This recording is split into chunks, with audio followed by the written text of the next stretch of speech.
proceso que estamos viviendo ha ido en un deterioro creciente desde hace muchos años.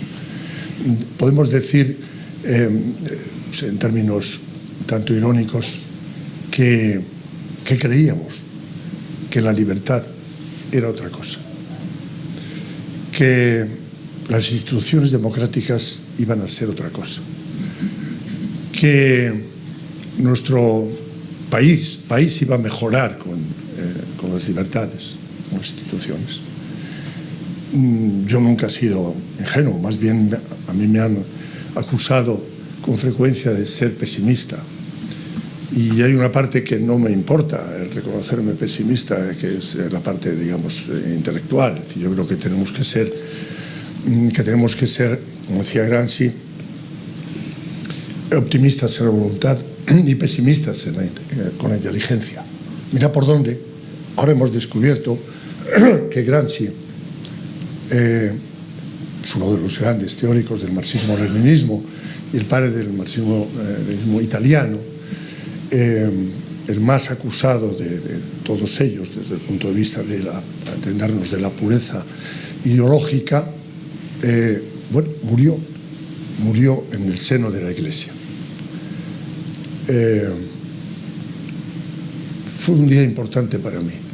El otro día, cuando me enteré, me quise poner en la cabeza de Gramsci, y a quien yo he leído con fervor y del que nunca he podido posteriormente quejarme. Quiero decir que yo me he alejado de él, de sus concepciones, pero siempre dejó en mí, y mira por dónde he podido decir, ¿ves? Al final era un gran tipo, si al final resulta que estos rojeras que hemos sido algunos, pues al final, pues cuando tienes buena voluntad, pues descubres a Dios, ¿no? Estaba ahí, ¿no? Y sí, ha sido una alegría para mí, como ha sido una alegría para mí descubrir que...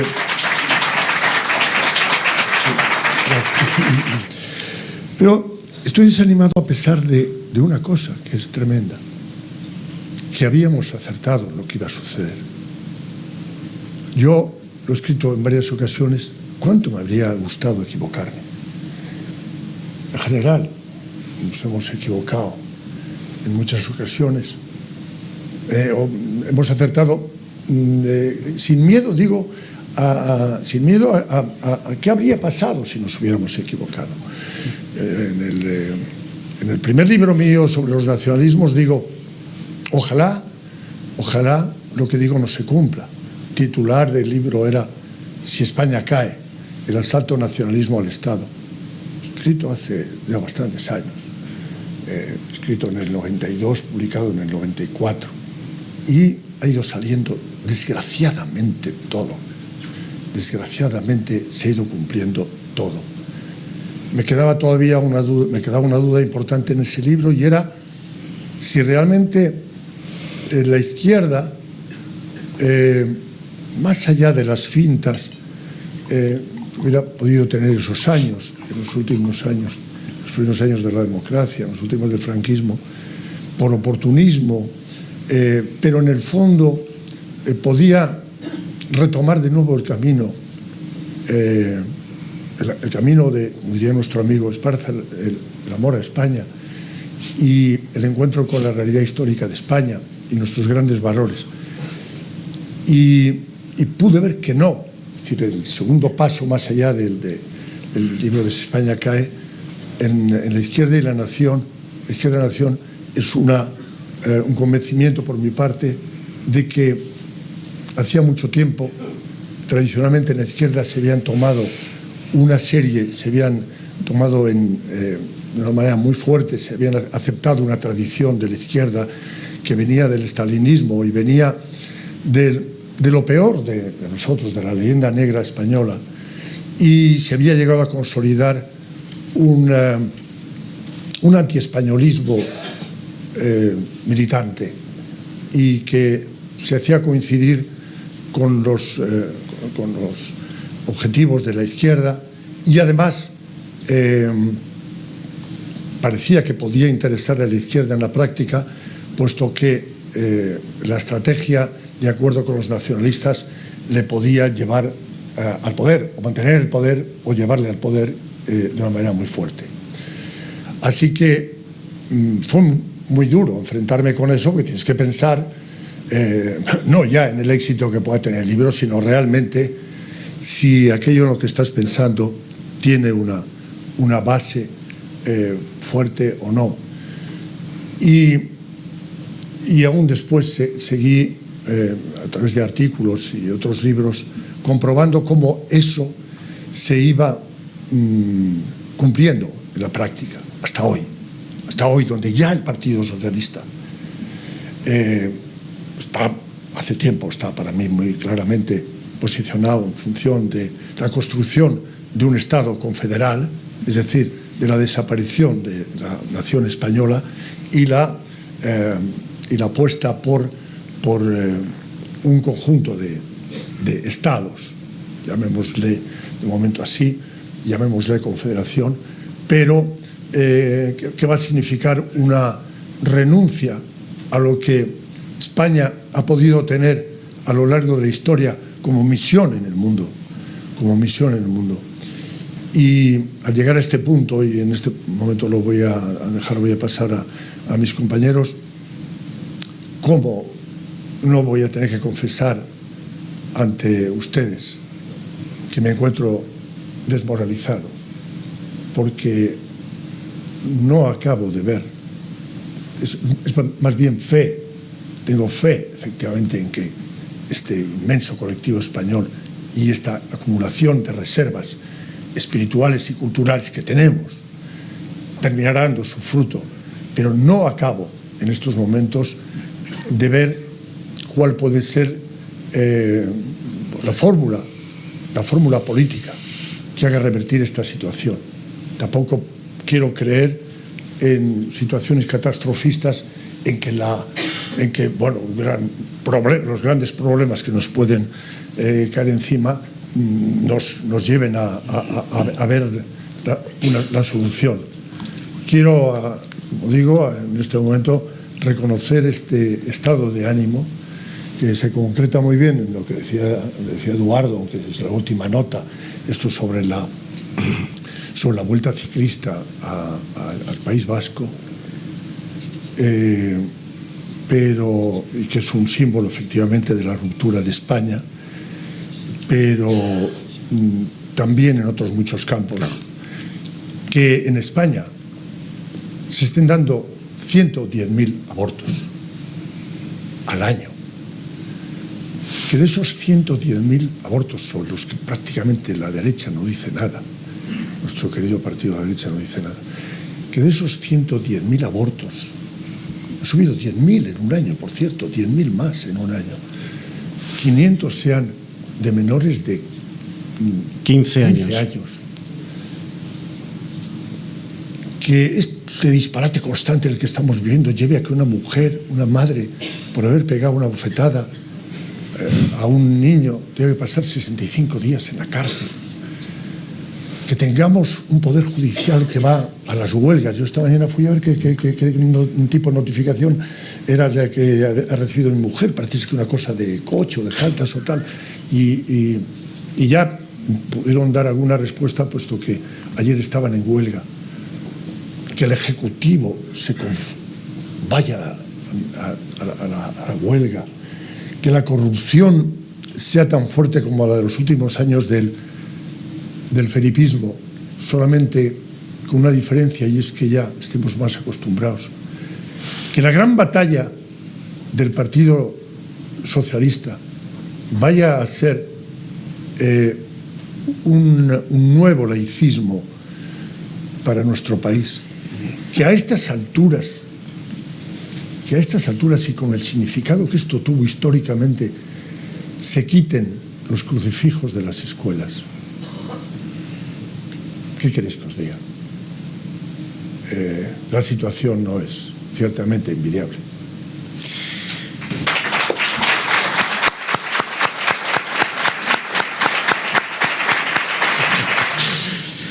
Adelante, Pío. Muy bien. Bueno, yo creo que debemos remitirnos un poco a la transición. La transición, digamos que la democracia actual viene del franquismo, no del antifranquismo, ¿no? Por lo menos la parte más positiva, ¿no? Que es una de las principales es la reconciliación, que ya estaba lograda, y la moderación política, que había olvidado los odios y los rencores del pasado, ¿no? De la República, ¿no? Sin embargo, en la transición además fue un éxito en el sentido de que se produjo por reforma y no por ruptura, como querían las izquierdas y los separatistas. Todos ellos querían la ruptura. La ruptura era volver a las viejas querellas y a las viejas historias que tanto daño han hecho a este país. Bueno, fue una gran victoria, pero fue acompañada de una derrota, que fue el desarme ideológico de la derecha, vamos a llamarle derecha, de lo que venía del franquismo. O sea, si observamos lo que ha pasado desde entonces, vemos que todas las amenazas a la democracia han venido de la izquierda y los separatistas. El propio separatismo, la corrupción galopante, el terrorismo, en fin, hechos absolutamente ilegales como la expropiación de Rumasa o... podemos poner 40 cosas más y siempre encontramos lo mismo. Los antifranquistas son también los antidemócratas, curiosamente. Pero son los que enarbolan la bandera de la democracia, lo cual les ha permitido la derecha. Y yo creo que esto es lo que ha venido ocurriendo desde la transición, y que se ha visto, por ejemplo, en hechos como que en Cataluña no ha habido durante todos estos años y sigue sin haber una oposición al nacionalismo, que es separatismo en el fondo, ¿no? Lo mismo ha ocurrido en menor medida, pero ha ocurrido en el País Vasco. Esta dinámica empezó a invertirse con Aznar. Hay que reconocer que en tiempos de Aznar se llegó a una actitud contra el terrorismo que significaba también una amenaza directa contra los separatistas. Y en aquel momento también para el Partido Socialista, que se apresuró a firmar el pacto, y lo propuso él mismo, por las libertades y contra el terrorismo, pacto que inmediatamente empezó a traicionar. Entonces, luego, desgraciadamente, Aznar tuvo un enorme error, que fue elegir como sucesor a un zampabollos como Rajoy, ¿no? Digo zampabollos.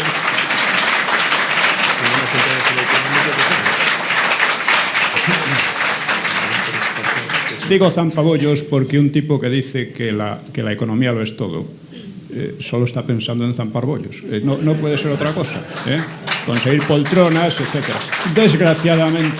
Desgraciadamente estamos en esta situación. Es decir, hay una involución política a partir del 11M.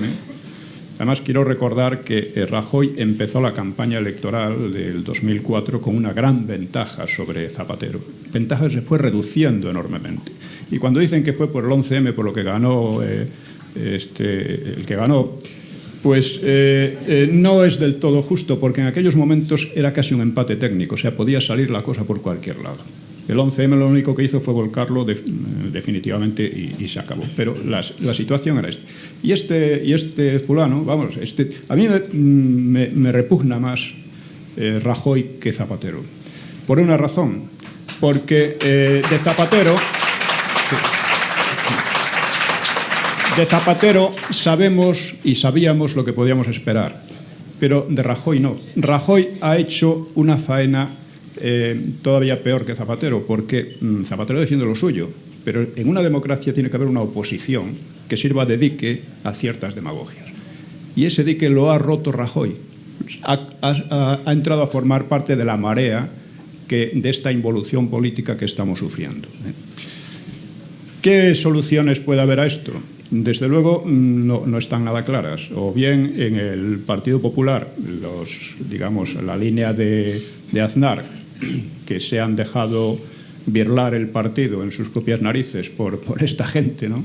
Se han dejado birlar así directamente, sin oponer prácticamente resistencia, de la misma manera que Rajoy no opone resistencia a la política del Partido Socialista. Pues es una dinámica que, ya digo, extiende por todo el país el modelo de Cataluña y del País Vasco. Es decir, un modelo en el que no hay oposición allí al separatismo y aquí al socialismo, vamos, a lo que podemos llamar socialismo, ¿no? Esto va acompañado de la memoria histórica y de muchas cosas más. En el aspecto de la crisis económica, que también se iba a tratar aquí, pues vemos también cómo en la época de Aznar ya se veía, veían los que eran muy listos y muy espabilados, que eran poquísimos, ¿no? Veían que se estaba creando una burbuja inmobiliaria y otras cosas, ¿no? Y financiera, ¿no? Pero si observamos, por ejemplo, la progresión de las hipotecas y de los préstamos concedidos en la época de Zapatero, crecieron enormemente con relación a la época de Aznar. Es decir, que se ha agravado enormemente. Y ahora los mismos gobernantes que han propiciado esta situación están planteándose como los que van a resolverla, sin que la oposición haga de oposición. Van a resolverla, indudablemente, con los impuestos de todos los españoles, pagando a los que técnicamente han llevado a la quiebra al país, prácticamente, ¿no? Bueno, ya digo, una posibilidad es esta, que haya una rectificación en el PP, que se vuelva a la línea de Aznar. Otra es que surja un partido convincente en la derecha, que un poco, yo creo que en la izquierda ha surgido con el de Rosa Díez, pero está claro, sometido a un boicot muy fuerte, pero puede ir adelante. Yo creo que sería bueno que en la derecha surgiera un partido equivalente, que defendiera la unidad de España y defendiera las libertades y la democracia, y con eso yo creo que un partido dinámico podría ganar a la gente, Otra posibilidad, si esto, porque son posibilidades, pero no las veo nada claras, eso quede claro. Otra posibilidad sería que una especie, lo que algunos han dicho, de rebelión cívica. Pero eso es preciso instrumentarlo y yo tampoco veo por ahí que surja una instrumentación precisa de ello. En consecuencia, no soy optimista, pero bueno, como decía Keynes, ¿no? Que no es el modelo a imitar en economía, creo, como decía Keynes, normalmente no sucede lo ineluctable, sino lo imprevisible. Así que tengo esperanza de que ocurra lo imprevisible. Gracias.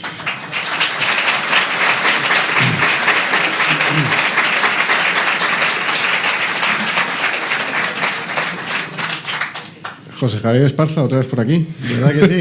Un verdadero placer, en fin, una vez más. Bueno, lo imprevisible ha sucedido, yo soy optimista. Bien, ¿por qué soy optimista? Bueno, pues, y la gente parece que también. No, vamos a ver. Yo creo que hay dos Españas hoy, una vez más. Lo que pasa es que son otras distintas. Hay una España que cree que está viendo que la crisis que hoy vivimos es solo la punta del iceberg, que tenemos un verdadero problema general, un problema absolutamente nacional, que no es solo la crisis económica, esa es una España, y luego hay otra España que solo ve la televisión, que es la otra. Son esas dos Españas. Bien. No, pero es importante. Deja que te aplaudan, José Javier. Y es importante que salgan a la luz. Vamos a ver, nosotros creíamos hasta hace muy pocos años realmente, la mayoría de los españoles, que Franco había puesto los cimientos de una sociedad moderna y que la transición había puesto los cimientos de una modernidad política que el franquismo no puso. Y estábamos convencidos de que esto había sido así. Y hoy estamos viendo que los cimientos, tanto de una cosa como de la otra, pues, o no se habían sentado de una vez para siempre o han sido deteriorados muy rápidamente. Y eso es lo que ha contado Pío, creo que tiene toda la razón del mundo. Es decir, no diré más que un santo por no comprometer a Pío, pero realmente mucha razón. Es decir, la transición ha terminado generando una dinámica suicida que se ha comido a sí misma, ¿no? La pregunta, desde luego, es por qué se ha deteriorado, y me parece que es la pregunta básica que hoy en día debe hacerse antes de intervenir en la opinión pública para saber exactamente qué es lo que debemos hacer. Me parece que, como primera providencia, lo que debemos hacer ante todo es sentar una voz de protesta y una voz disidente. Es decir, lo que hoy nos propone el poder político, mediático, económico, incluso el poder, incluye a buena parte de la oposición, ¿verdad? Lo que nos propone es una suerte de eutanasia nacional. Es una muerte dulce, un fin de la historia, una cancelación de cualquier proyecto colectivo. Nos proponen un paraíso artificial de placer, de hedonismo, de consumo, aborto, televisión, otras sustancias psicotrópicas, todas esas cosas, ¿no? Hasta hace muy poquito tiempo la prosperidad estaba haciendo creer a muchísimos millones de españoles que eso era posible y de hecho que estábamos ya aquí, esa prosperidad de la época de Aznar. Pero amigo, de repente la prosperidad se acaba y ¿qué descubrimos? Lo que descubrimos es que detrás de todo aquel mundo en el que muchísimos millones de españoles creían estar viviendo, lo que hay no es más que ruina. Pero precisamente por eso, porque hoy se ha hecho visible con esta claridad el problema, yo creo que es hoy el gran momento. Es el gran momento de plantear una plataforma de regeneración nacional bien a fondo, que pase por una regeneración política, por una regeneración educativa y cultural, por una regeneración social y que termine y que pueda plantear a los españoles desde el más profundo amor a España una democracia de verdad, con una sociedad viva, una democracia puesta al servicio de un proyecto de continuidad histórica nacional, que es lo que hoy nos está faltando. Si hoy puede existir una nueva Covadonga insurgente, como se dijo en otro tiempo, me parece que es precisamente en esta plataforma que hoy pida una regeneración nacional en estos términos.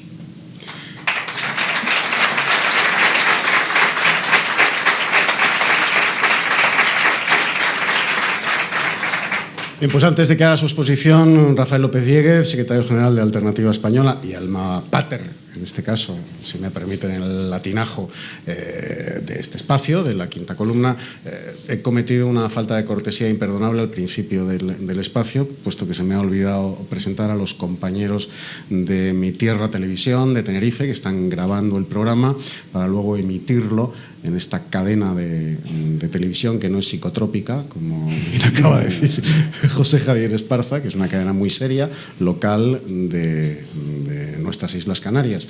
Y digo nuestras de momento, porque también Paulino Rivero bueno, pues está pidiendo una relación de bilateralidad con lo que queda de España. Rafael López Diéguez. Bueno, en primer lugar, yo quiero agradecer muchísimo que tanto César como Pío, como Javier Esparza, José Javier Esparza, compartan conmigo, en este caso, esta mesa, más como tú apuntabas, César, con los preludios, con lo que ya venía por algún medio empeñándose en cuestionar o criticar esta mesa de debate, que yo creo que es muy sana. No todos vamos a pensar lo mismo, no todos vamos a sentir lo mismo, pero que yo creo que es muy importante que en España pues, pueda haber un debate libre, un debate constructivo, ¿verdad?, que nos ayude a crecer en lo que sí que estoy seguro que en esta mesa todos coincidimos, que es crecer en España por estoy convencido también, el amor que todos sentimos por España. Yo creo que aquí realmente tanto César como Pío como José Javier ha dicho ya casi todo. Y yo me atrevería a resumir en que la crisis que estamos atravesando es, sin lugar a dudas, una crisis de valores. Es una crisis que se inició ya en la década de los 70, que ha ido avanzando a una velocidad impresionante y que hoy realmente yo quiero compartir contigo, querido amigo Esparza, el optimismo. No soy tan pesimista como tú, César, y sí que creo, Pío, que hay soluciones y que sí que creo que por lo menos algunos, no quiero pedir tu compromiso para no comprometerte, pero sí creo que algunos estamos intentando sacar adelante un proyecto que lleva adelante, intentaremos que sea creíble, que lleve adelante esos principios que en esta mesa más o menos se han puesto de manifiesto y se han consensuado. Uno de los puntos también que pedíais o que pedíamos, y creo que está muy hilado con esto, es la crisis económica, ¿no? Bueno, para mí la crisis económica está tremendamente vinculada a la crisis de valores, sin lugar a dudas, y luego explicaré por qué. Pero, ¿por qué de esta crisis? Y si realmente una de las cuestiones que yo quería poner a debate es si estamos o no en presencia de una crisis. Si por crisis entendemos una situación crítica o la consecuencia de una situación, podemos estar en situación de crisis. Pero si realmente en la situación actual es una situación de crisis, o yo me atrevería a decir una situación de ajustamiento a la realidad, o sea, vuelta a la realidad de las cosas tal y como debían haber sido siempre. Para mí, la crisis se inicia en los 70, alcanza su máximo, alcanza su cenit en los 80, cuando se introducen 3 aspectos fundamentales de la mano de fundamentalmente el proyecto socialista, ¿no? Sorprendentemente, cuando no debía tocar, que era ese cambio que le quieren dar al concepto del Producto Interior Bruto, es decir, quieren cambiar el concepto de país desarrollado, y esto pasa en simultáneo en toda Europa, y en el momento en que el Partido Socialista gobierna de forma mayoritaria, o los partidos socialistas gobiernan de forma mayoritaria en Europa, y quieren dar un giro al concepto de país industrializado por país servicio. País servicio es igual a progreso, a país rico. País industrializado es igual a país pobre, país emergente.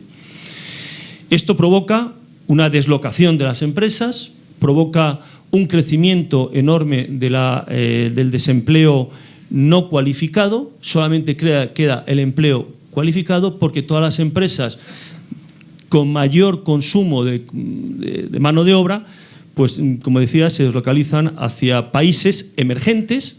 Por cierto, hoy países que están manteniendo sus tasas de crecimiento, como son países de Hispanoamérica, de donde yo acabo de venir, donde parecía que eran los grandes países en quiebra, bueno, pues hoy son los que siguen creciendo al 9 y al 13%, países asiáticos, donde se deslocalizó o se movilizaron todas las empresas, que unos han sabido aprovecharlos, como han sido el caso de India, Corea, otros lo han aprovechado menos, otros lo están aprovechando muy bien, como es China, Vietnam y toda el Asia, toda esta zona de Asia. Por tanto, se introduce este concepto. Vamos a la política de servicios y veremos, y luego me permitís, qué quiere decir esto y qué impacto tiene esto en los valores y por qué esta crisis es una crisis de valores. Se introduce un término también que todos hemos oído y un término que nos ha hecho a todos vibrar y ha sido muy manoseado, manido, que es el término de la TIR, la tasa interna de retorno.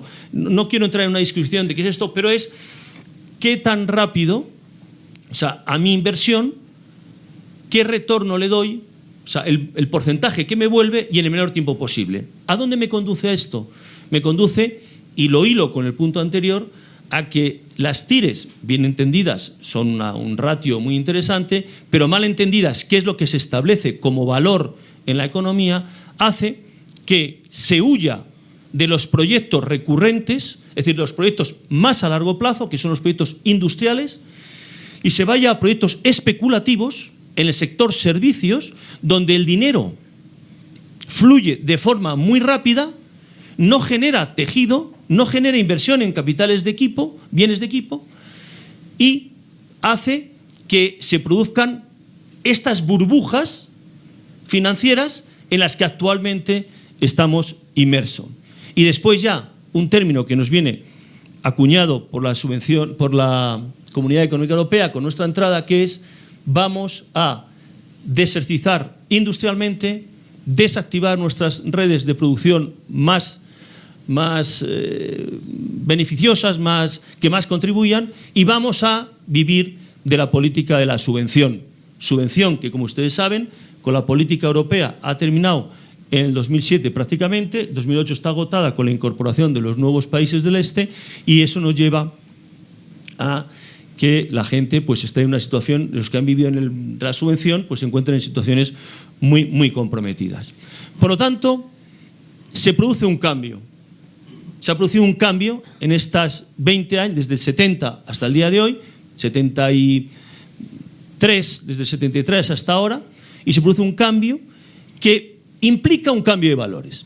Cuando una sociedad era una sociedad industrial, había un componente y una cultura en esos países industriales de esfuerzo, unas culturas de paciencia, de generosidad, de solidaridad. Es decir, si yo creo una empresa, esa empresa yo sé que si no es una empresa especulativa va a exigir de mi esfuerzo intenso de capital y personal de trabajo, sé que el beneficio no va a ser tan rápido como si yo monto un chiringuito financiero, me invento 4 hedge funds, especulo con ello y me llevo el dinero, pero genero estructura, genero red social, genero puesto de trabajo recurrente.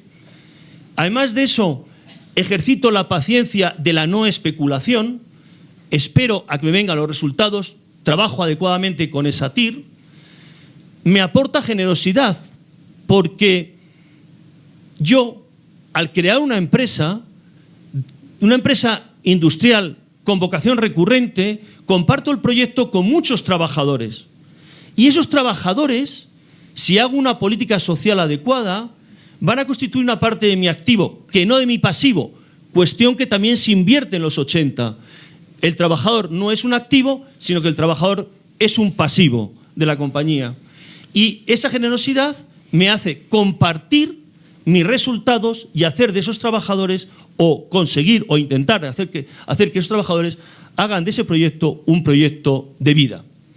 Pues frente a todo esto que crea y genera una cultura determinada, una cultura que permite el crecimiento sostenido, que no especulativo, del sector servicios, en el caso nuestro, el sector industrial lo crea mucho más recurrente, hemos creado una cultura, y la hemos trasladado a nuestros jóvenes, de falta de esfuerzo.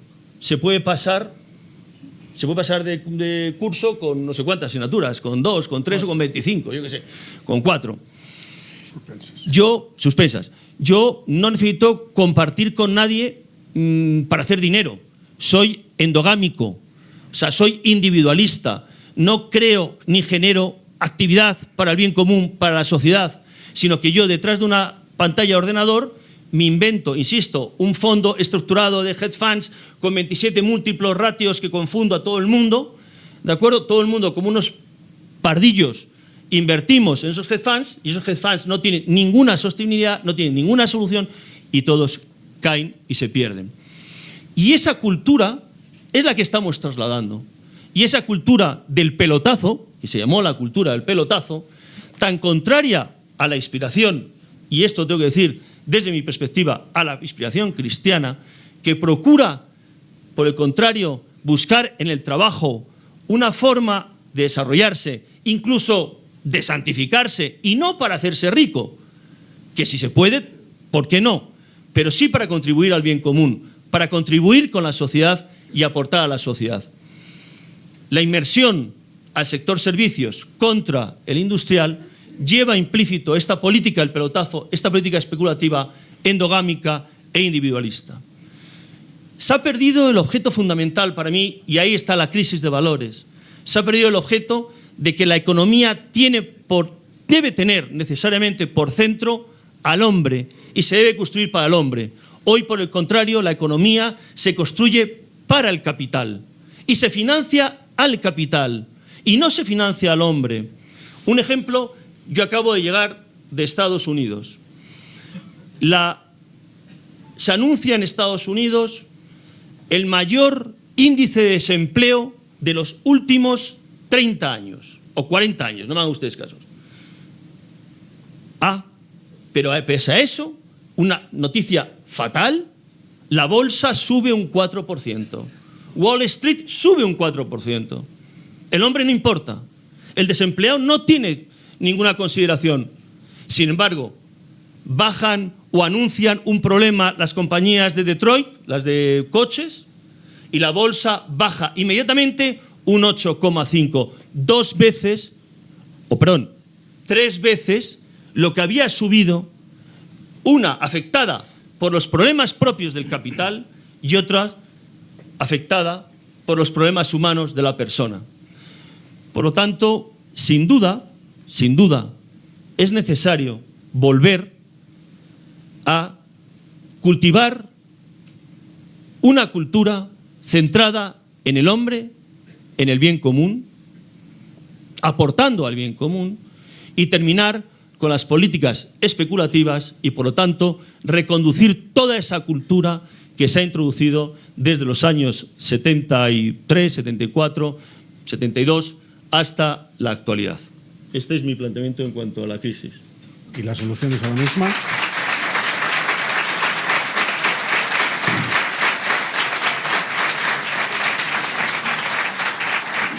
Ahora, en cuanto a la crisis de España, muchas más. Ahí sí que soy muy pesimista.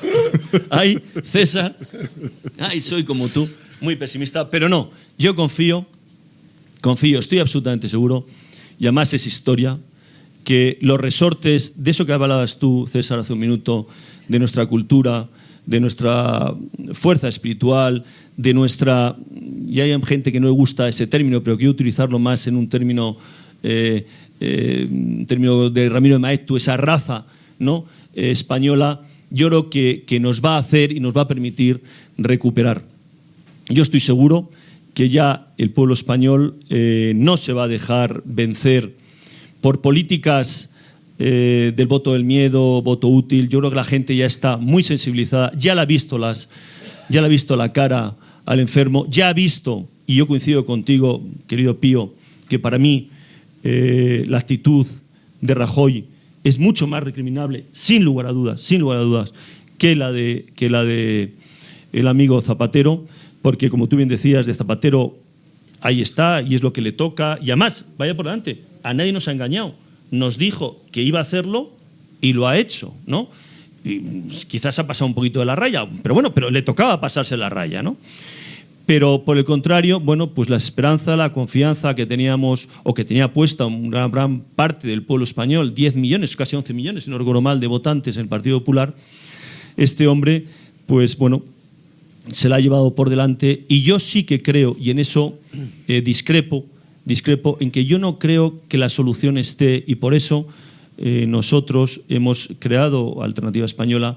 Yo no creo que la solución esté desde dentro del Partido Popular, por una razón, porque institucionalmente el Partido Popular ya se ha definido como tal, y esas fuerzas que teóricamente apoyan o que podrían hacer, digamos, de contrapeso a la línea oficial, primero, yo te voy a contestar con lo que a mí me contestó una persona de las que están en ese sector, y me dijo: mira, Rafa, después de una comida muy larga con un alto miembro destacado, muy destacado del Partido Popular, me dijo: mira, Rafa, no te engañes, yo y nosotros somos reos de nuestro currículum. Y ahí terminó la conversación, ¿no?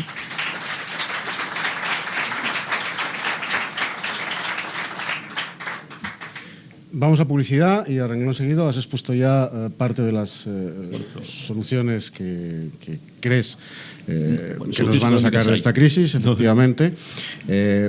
Yo, antes de dar paso a publicidad, decir nada más que efectivamente el Partido Popular está en esa línea que muy bien ha denunciado Pío, que con mucho pesar ha denunciado también César Alonso de los Ríos. Y voy a poner un ejemplo muy práctico y muy de antes de ayer. En la Comunidad de Madrid lo vimos todos el otro día en los telediarios, pues Esperanza Aguirre ha organizado un concurso para estudiantes sobre el 2 de mayo. Entrevista al ganador del concurso, chavales entre 17 y 20 años, el que había ganado el concurso. La tesis de su trabajo sobre el 2 de mayo. España solo existe como nación a partir de la Constitución de las Cortes de Cádiz de 1812, porque hasta antes España no existía como nación. Era un conglomerado de territorios ligeramente unidos por la corona, pero la nación española surge en 1812. Esa es la vía del Partido Popular, que han denunciado César, Pío, Rafael y José Javier Esparza. Los derechos son de los individuos y no de los territorios, muy bien, pero ontológicamente la nación española es previa a los individuos que hoy la habitamos. Sin menoscabo de los derechos individuales.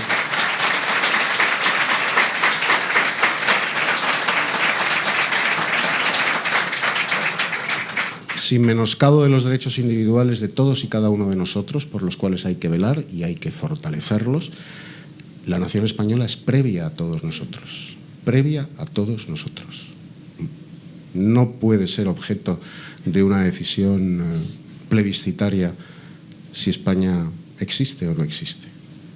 No puede ser objeto. Y el Partido Popular está en esa línea. Está en esa línea. Premia a los niñatos que dicen que España nace en 1812. En 1812. Hasta entonces España como nación no existía. Ese es el trabajo que Esperanza Aguirre ha premiado para los escolares madrileños sobre el 2 de mayo. Vamos a publicidad y volvemos.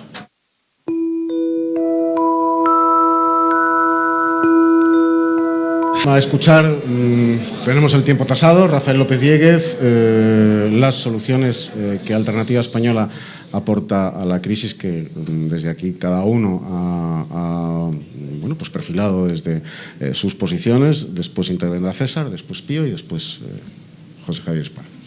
Bueno, la solución, en primer lugar y sin lugar a dudas, de carácter es recuperar valores, y para ello exige la recuperación desde el colegio, de la más tierna infancia de nuestros españolitos de a pie, de recuperar esa cultura a la que me refería antes, la cultura de los valores, en el esfuerzo, en la superación, en la generosidad, en compartir proyectos y contribuir al bien común, ¿no?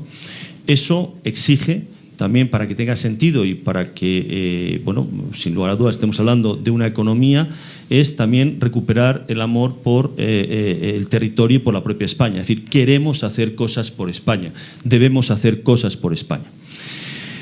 Ahora bien, y no debemos hacerlas porque hay muchas veces se pierde, y este es el gran problema para mí de la globalización, del gran concepto global de la economía y tal, muchas veces se pierde ese principio fundamental, que es que yo quiero trabajar por algo concreto, quiero trabajar por mi familia, quiero trabajar por mi nación, quiero trabajar por mis trabajadores, pero esos conceptos globales hacen que al final se conviertan en algo absolutamente apátrida, absolutamente frío, y por lo tanto pues sin sujeción a ningún orden moral y en consecuencia muy fácil, como decía antes César, de caer en los principios de la corrupción.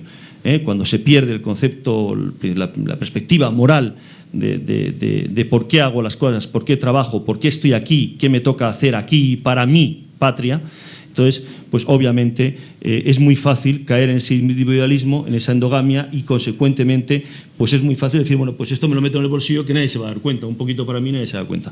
Desde el punto de vista de soluciones prácticas, bueno, primero, sin lugar a dudas, ajuste del gasto público de forma radical. Dos datos. El sistema, y yo también sé que aquí es un tema que podemos poner a debate, el sistema de descentralización que nos hemos buscado desde la Constitución del 78 es un sistema que, sin lugar a dudas, se ha mostrado para este tema, y a las pruebas me remito, y para otros muchos temas como es el de la unidad de España, se ha mostrado absolutamente inservible. Ya muchos padres de la Constitución ya lo están diciendo. Propio Otero Novas ya ponía de manifiesto que fue una norma precipitada, que fue una norma que no se pensó para largo plazo, sino para corto plazo, y que evidentemente no ha dado sus resultados. Por lo tanto, el sistema, y volviendo al sistema de descentralización que nos hemos buscado, este sistema de descentralización nos ha llevado a la friolera de incrementar el 92% los funcionarios en España en los últimos 10 años. 92%. Es decir, hoy en España existen 15,4 funcionarios, ya sea estatal, autonómico o local, 15,4 funcionarios por cada 100 trabajadores españoles. Con lo cual, si luego no nos atienden bien, tiene su gracia. Porque tenemos 15,4 funcionarios por cada 100 habitantes, cada 100 trabajadores españoles. Bien, esto es una barbaridad, está fuera completamente de cualquier parámetro de eurozona. Hemos pretendido, y conste que estoy hablando de los últimos 10 años, y esto es importante cuando digo los últimos 10 años, hemos entendido que podríamos haber entendido que esta política intervencionista o esta política pública tan acentuada pudiera venir de la mano de los socialistas, que es lo que les toca. Bueno, pues no. Esta política intervencionista y de creación de puesto público es de los últimos 10 años, es decir, que afecta a la última legislatura, y es en la última legislatura, con las transferencias que se formulan y que se hacen a las comunidades autónomas, cuando más se dispara la creación de empleo. Evidentemente el ajuste del gasto no puede pasar en ningún caso por una alteración de los servicios primarios y necesarios, como es la sanidad, como es la educación, la seguridad y, por supuesto, la cobertura de desempleo. Estos son aspectos que no pueden estar en ningún caso afectados por el ajuste público. Es necesario trabajar en la materia fiscal. Hay que trabajar enormemente en la materia fiscal y llevar a cabo una política de reducción de impuestos. Este millón brutos de funcionarios que se han creado en los últimos 1.100.000 y pico, que se han creado en los últimos 10 años, no pueden ser o no están siendo subvencionados más que a través de un incremento de los impuestos. Lo estamos viendo en nuestros IAEs profesionales, lo estamos viendo en nuestros IBIs, lo estamos viendo en nuestros impuestos de circulación, lo estamos viendo en los impuestos como el señor Gallardón, que se ha inventado el impuesto ecológico, en virtud del cual ahora, si tienes un local, sí que sí, consumas o no consumas, seas o no seas, productor de residuos, pagas un impuesto altísimo, fuertísimo.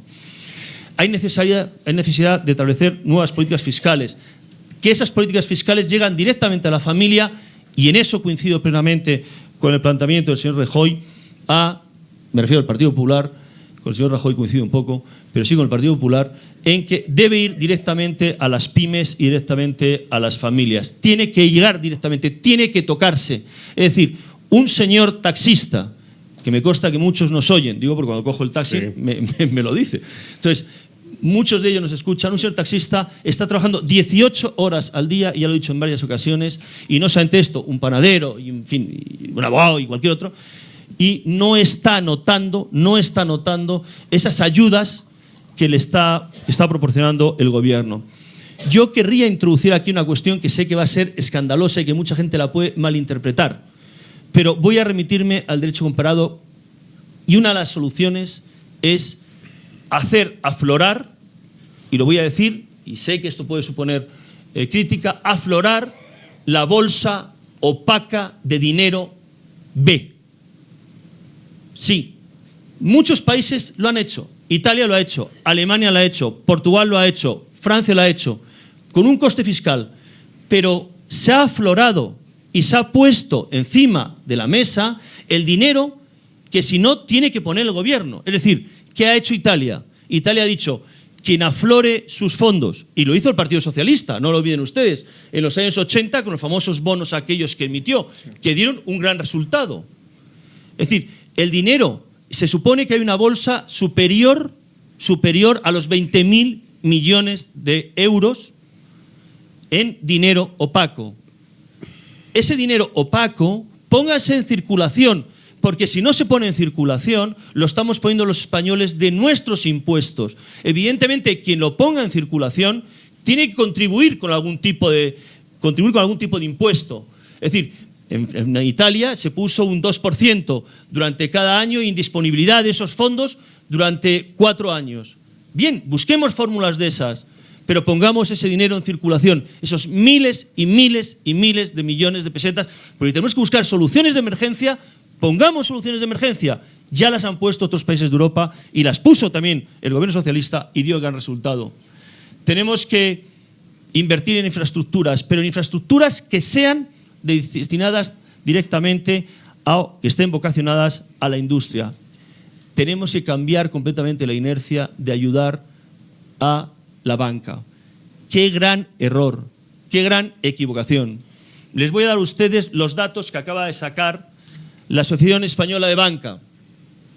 En este momento, antes de darlos, les recuerdo que 700.000 familias en España están sin percibir una sola peseta por ningún concepto, está en paro toda la familia, y más de 800.000 familias han dejado las llaves de sus pisos en las sucursales bancarias. Pues la banca, a la cual se le está apoyando y se le está inyectando decenas de miles de millones, a septiembre había ganado, entre bancos y cajas de ahorro, había ganado 21.025 millones de euros. 21.025 millones de euros. Y se supone que al final del ejercicio habrá ganado 28.000 millones de euros. Caja Madrid ha ganado en el ejercicio pasado 555.000 millones de pesetas. 555.000 millones de pesetas. No se puede inyectar dinero en el sistema financiero. El sistema financiero está ganando el mismo dinero con la crisis que el año pasado. La única diferencia, las provisiones por impagados. El dinero hay que inyectarlo directamente en la estructura social, en los más necesitados, en las empresas, en los autónomos, en las pequeñas y medianas empresas, en esos jóvenes que quieren iniciar un proyecto empresarial, en esos jóvenes que no tienen para pagar la hipoteca, en esos matrimonios mayores desamparados o en esos desempleados. Último, y me callo. Y ya me callo, queridos compañeros, prometo no volver a hablar en toda la tertulia, ¿eh? Ya me callo. Última solución.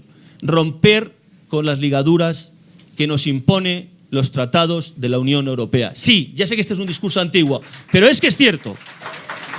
Nosotros no podemos vivir con los pactos de convergencia. Y ello está clarísimamente demostrado. Han llevado a todo nuestro tejido industrial, agrícola, ganadera, donde más rentables éramos, a una situación absolutamente de quiebra. Necesitamos recuperar soberanía. Nosotros creemos que es necesario recuperar soberanía financiera, soberanía económica y como ha sido en otros países, y este es otro de los mensajes quizá ciertamente revolucionario, pero contemplado en el tratado, creemos necesario que se reflexione sobre la moneda euro. La moneda euro ha sido tremendamente inflacionista. Véase el ejemplo de los países no euros. Inglaterra, véase los países que no han aceptado la moneda euro. No galopan con la inflación que hemos galopado. 100 pesetas no es un euro. Y eso nos han llevado. Y por último, ya, se me olvidaba, he dicho antes por último, una política, sí, de apoyo a la iniciativa privada, sí, de apoyo al capital en la iniciativa privada, pero también no una política rigurosamente y extremadamente liberal. Es necesario que determinados sectores, que son sectores primarios, básicos, necesarios, estén bajo el control de la administración para que todos los españoles, en cualquier lugar que seamos, estemos o residamos, tengamos y gocemos de las mismas prestaciones. Yo no quiero liberalizar el agua de Madrid, porque con el beneficio del agua de Madrid e invirtiendo en bolsa, de ese beneficio solamente gozarán aquellos que tengan recursos para comprar participaciones de esas empresas. Y muy por el contrario, lo que yo entiendo es que de ese beneficio ha de gozar y ha de disfrutar todos los madrileños. Por ello, ese tipo de sectores deben ser sectores primarios y básicos que no pueden estar al albur de una liberalización absoluta. Ya no hablo. Ya he dicho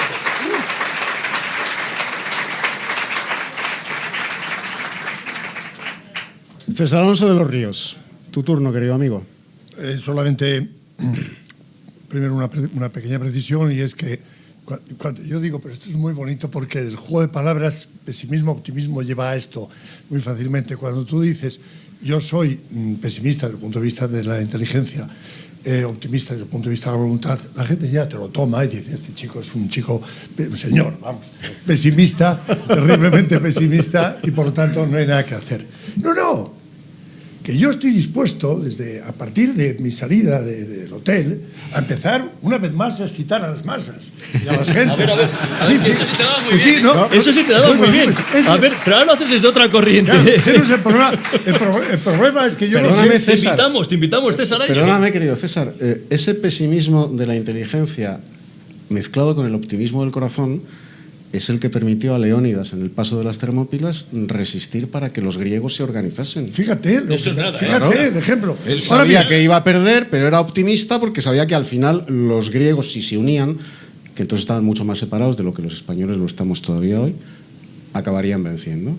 Bien, pero mira. Es una postura heroica, en definitiva, César. No me importa, porque total, oye, pues de alguna manera tiene que morir uno, y morir de una forma heroica es fantástico, ¿no? El problema es cómo llevar con entusiasmo estas ideas que tú estabas desarrollando muy bien a la práctica en una democracia que es un sistema en el que o cuentan los partidos o no cuenta nada. Y este es el problema en el que estamos.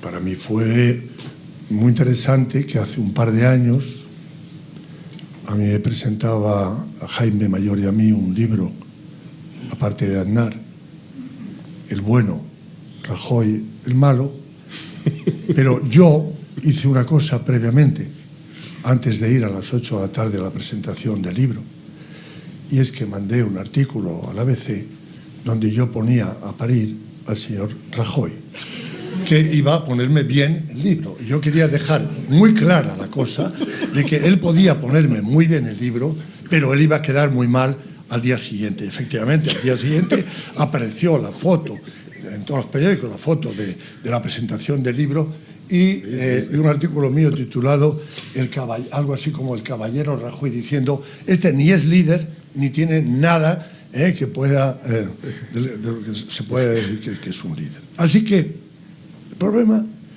es que el Partido Socialista está lanzado a la destrucción del país y el Partido Popular no sabe reaccionar de forma eficaz enfrente. ¿Y qué hacer en estas circunstancias?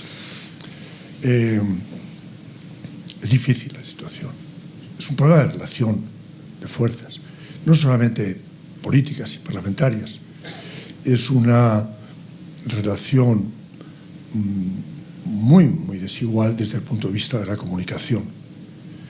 Podemos entusiasmarnos aquí y salir a la calle, en fin, gritando, dando vivas a determinadas. El problema es que ellos, pero no aquellos que tienen una determinada concepción de la crisis económica en estos momentos, no, aquellos que tienen una idea muy clara de la destrucción de España, tienen una relación de fuerza respecto a los que creemos en ella absolutamente no muy superior, tremenda. Quiero decir, la tienen ya respecto al PP, pero el PP, que es el partido que se supone que de oposición, que tendría que responder y realmente defender la idea de España, la idea de la realidad histórica de España, y por lo tanto dar un contenido moral, cultural, patrimonial a la gente, a los críticos frente a la izquierda destructora y a los separatismos. Si esto no lo hace el PP, habrá que hacerlo desde otro lado, porque y este es un problema que se nos plantea de una forma muy grave, casi moral. En estos momentos estamos obligados a hacer una crítica destructora del PP. En estos momentos no podemos, en estos momentos tan críticos, doblemente críticos, porque como digo, junto a la crisis económica y moral está la crisis nacional, que nos distingue respecto a cualquier otro país, a Norteamérica, Francia, Alemania, Italia. Ninguno de ellos tiene la crisis profundísima que tenemos nosotros. Nosotros tenemos una crisis de convivencia nacional. Por lo tanto, tenemos que abordar eso. Pues con esta crisis doble española, no por esta estupidez de que aquí fuera la crítica económica más fuerte que en Francia, en Alemania o en otros países europeos, sino porque está doblada de la crisis nacional y esto no se quiere ver. No lo quiere ver, digamos, en términos generales, nadie. Se está aceptando. Mientras esto suceda aquí no hay salida. Hemos celebrado el aniversario, el 30 aniversario de la Constitución y hemos tenido que aceptar todas las estupideces inmensas que se han dicho durante estos días. Esta es la Constitución del Estatuto catalán. Esta va a ser la Constitución del Estatuto vasco de Patxi López. Esta va a ser la Constitución, va a venir después del Estatuto gallego. Ya están reclamándolo, como tú decías, están reclamando una correspondencia de paridad en Canarias. Se está negando la utilización del idioma español, del idioma común. Se está liquidando todos los rasgos principales que definen la convivencia nacional. ¿Pero dónde vamos a ir? Y todo esto con un partido en la oposición que deja pasar todo.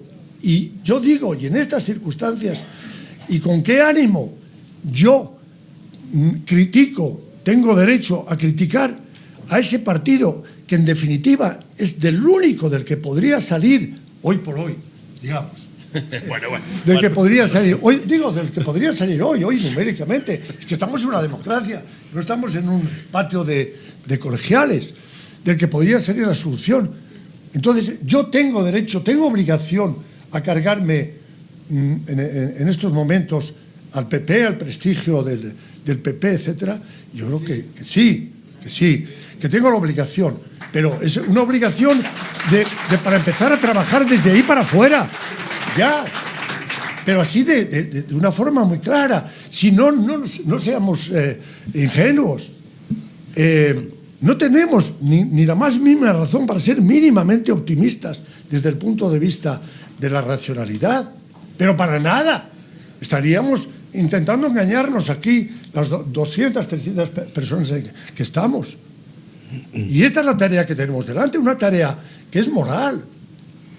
Bueno, yo creo que el problema clave es el de la Constitución. La Constitución es una Constitución muy defectuosa, pero al mismo tiempo es la primera Constitución que se hace por consenso en España, ¿no? Su defecto principal es que, por una parte, establece la unidad indivisible, ¿no?, de España, pero por otra abre el camino para cosas como las que estamos viendo.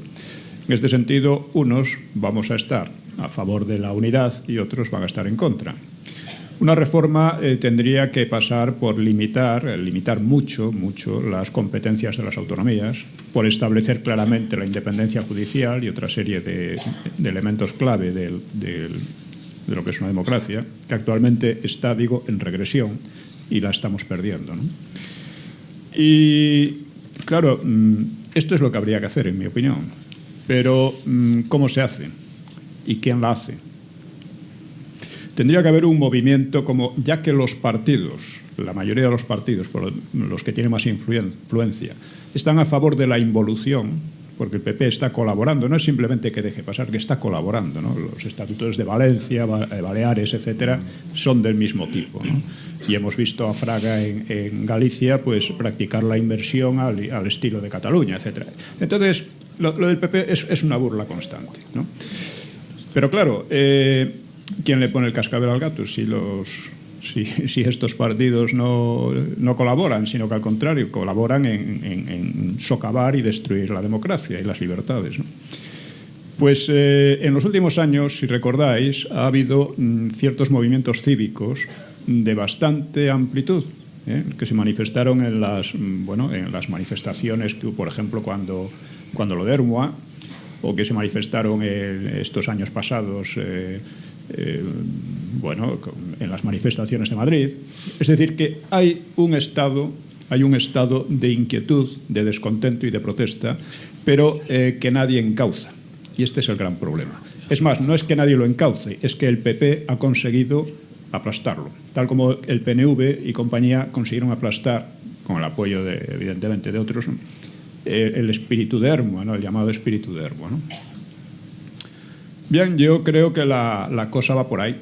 Tiene que crearse un estado de opinión pública que trate de poner fin a este estado de cosas, ¿no? Y eso requiere, pues ya digo, o un partido o asociaciones o agrupaciones y gente que esté machacando sobre eso. Actualmente es poco, pero vamos, yo creo que puede crecer. El problema es el tiempo. Hemos dejado avanzar mucho a esta gente, y ahora hacerlo retroceder va a ser bastante difícil, ¿eh? No obstante, yo citaría al camarada Ho Chi Minh, cuando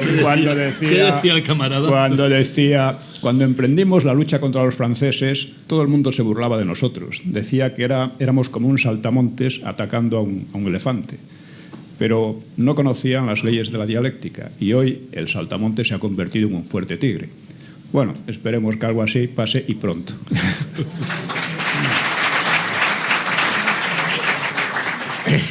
José Javier Esparza. El camarada Ho Chi Minh. Yo me acuerdo, cuando habéis planteado este asunto, me acordaba más del camarada Don Pelayo, que debería estar haciendo así un planteamiento un poco semejante a este. No, yo estoy de acuerdo en todo lo que habéis dicho. Me parece que el análisis no puede ser más lúcido, tanto el de las soluciones, incluso descendiendo al detalle técnico, como ha hecho Rafael, y el de la situación política en general que habéis hecho Pío y César, que me parece impecable.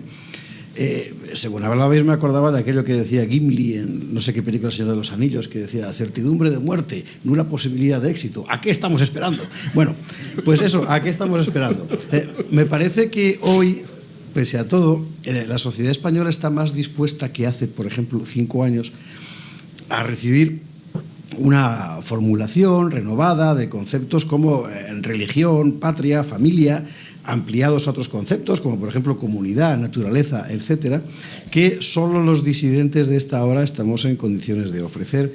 Y eso, pues eso seguramente será pues tipo Gimli o tipo Pelayo, es decir, tarea de mucho tiempo. Pero de lo que estoy absolutamente convencido es de que jamás se gana la batalla que uno renuncia a dar porque la considera perdida de antemano. Ahora acabo de publicar España Épica y estoy contentísimo. Y en el 75% de las historias allí contadas, ninguno de los que empezaron aquellas aventuras tenía la menor expectativa de éxito real. Y sin embargo salieron bien casi siempre. Bueno, pues yo creo que hay que lanzarse y ya está, porque es, y ahí César creo que ha dado la clave, es muy importante, es creo un imperativo ético personal de esta hora.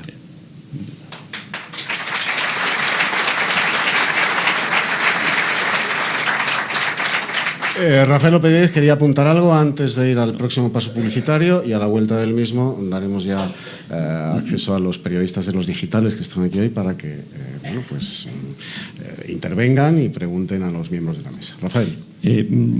Yo coincido plenamente y no solamente que coincida, sino que intentamos a la medida de nuestras posibilidades llevarlo a la práctica, la necesidad de refundar o sacar algo nuevo que permita, digamos, aglutinar voluntades de una forma transversal, porque yo creo que el momento ahora de España es un momento de sacar un proyecto de carácter transversal, es decir, donde defendiendo principios muy básicos, cualquier persona de cualquier sensibilidad pueda sumarse a ese proyecto, ¿no?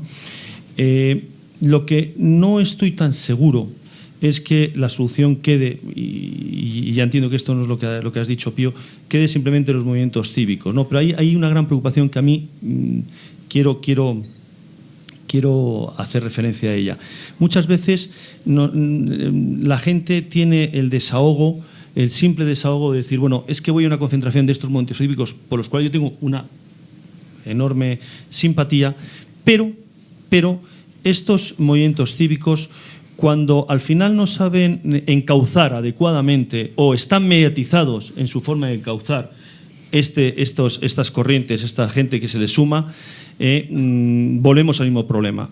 Estos movimientos, como el movimiento de Ermua, el movimiento, otros movimientos por todos conocidos, sabemos que al final, como tú bien decías, están ahogados o asfixiados o tienen un grado de dependencia de algún partido político o algún partido en el gobierno, lo que les hace perder completamente su independencia, ¿no? Afloran cuando el partido que les ha ayudado está en la oposición y se eclipsan por completo cuando el partido de la oposición hace lo mismo que el partido que gobernaba, ¿verdad?